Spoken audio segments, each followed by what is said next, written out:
A plane weighing 220 kilonewtons lands on an aircraft carrier.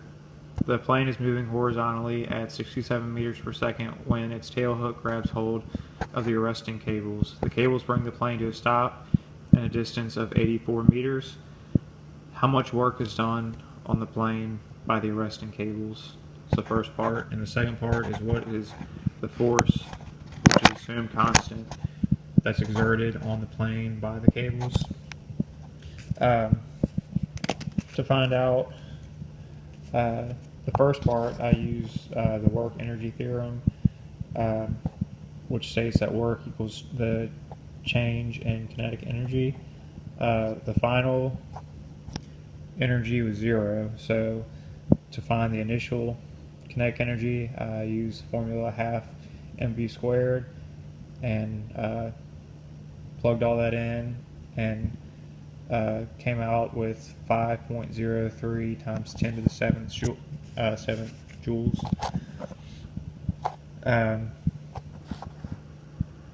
And then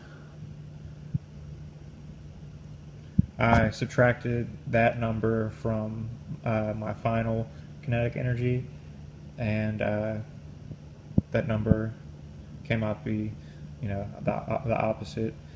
And I converted it into negative 50 megajoules because that's how the book had it. And then for the second part, I needed to figure out what is the force exerted on the plane by the cables. So I used the equation work equals force times distance. To figure out force, you divide work by distance.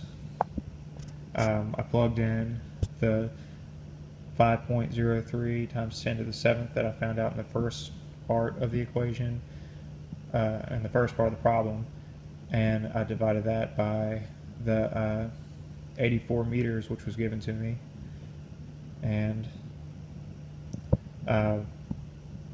once I plugged all that in, the answer came out to be 5.998 times 10 to the 5th newtons, or 600 kilonewtons, and that force was in the opposite direction of the plane's motion.